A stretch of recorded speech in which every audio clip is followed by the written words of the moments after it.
Well, here we have the 2016 Kia Sorento, and what amazes me about Kia is the fact that they update their vehicles so quickly. Just a couple of years ago, they had the last Sorento introduced on a new platform. Now, this is an interesting vehicle because it's competing in two different categories.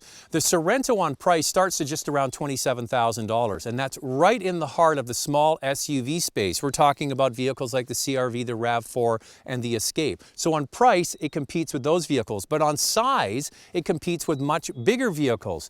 Now, the Sorento is different from the Hyundai Santa Fe. They share the same platform, but they have the Santa Fe Sport, that's the 5-seater, and they have the Santa Fe XL, which is the 7-passenger model. This Sorento is actually right in between them. So it's trying to straddle two different markets and also two different sizes. It's available as a 5-passenger, it's available as a 7-passenger, and now for 2016, it's available with a 2-liter direct injection gasoline engine. So the engines are base 2.4-liter 4-cylinder, that's carried over. New 2-liter turbo, the same one that's available in the Santa Fe, and the beautiful 3.3-liter V6 engine. I'm here in Mont-Tremblant, Quebec to check out the new Kia Sorento. Now, you gotta hand it to Kia. When they update a vehicle, they go to town. This is all new on the inside.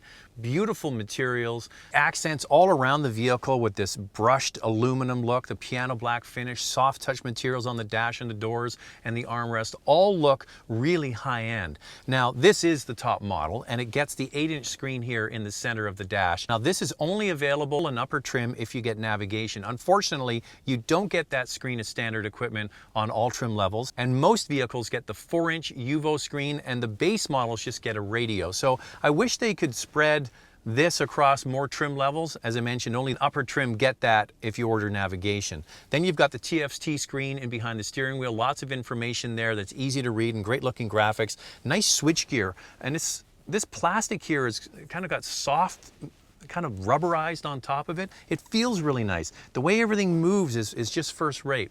Now, this is available with 5 passengers or 7 passengers. Currently, it's only about 11% of people buy the 3-row vehicle, and now they're expecting, because it's going to be available on a wider range of trim levels, Kia thinks that about 35% of people going into the dealership will choose the 7-passenger model. All right, now the other thing about this is the size. They've made the 2nd row bigger and the 3rd row bigger, and also easier to get in and out of the back seat because the vehicle is longer and it's wider. It's slightly in between the Santa Fe and the Santa Fe XL, and that really is a sweet spot for many buyers. Now, this Sorento is available with front-wheel drive or all-wheel drive, depending on what the buyer chooses. There's a lock button here with all-wheel drive settings that locks the torque 50-50, which is going to be perfect for people that are doing low-speed off-roading. But most people, they'll just leave it and let the vehicle do it's all on its own, and 50% of the torque can go to the rear wheels at a maximum, okay?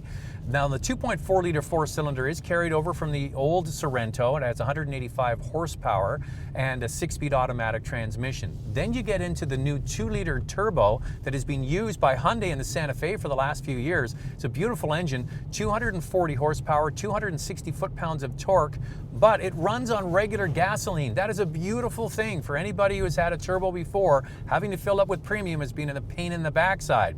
But that engine is a wonderful engine, but I find with turbocharged engines, when you really push them and ask them to do a lot of work, they're not as efficient as possible, which is the reason why I like the V6 that's in this. The 3.3-liter direct injection, 290 horsepower, almost 300 horsepower. It's a beautiful engine.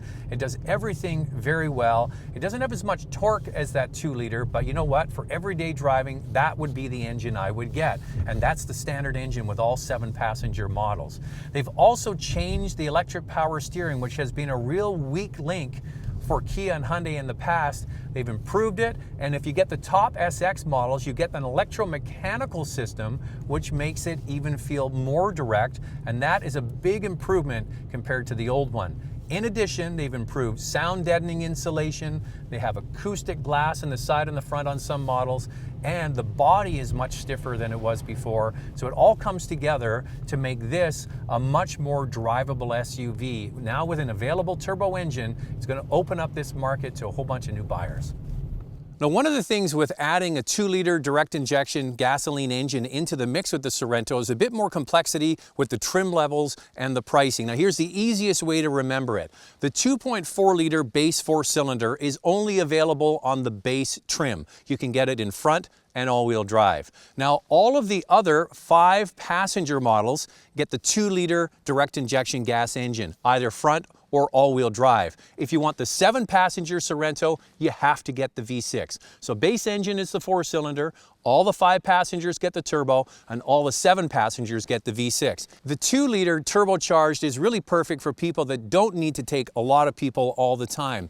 The improvements to the inside are fantastic. A beautiful job with the way it's all fit and finished. It really is first-rate stuff. Now, this Kia Sorento is already the 2nd best-selling Kia in Canada behind the Rio. Now they've added in more trim levels, more available options, more engines, and a wider spectrum of pricing. I think it's going to definitely continue to be their 2nd best-selling vehicle, and maybe their best-selling in the years to come.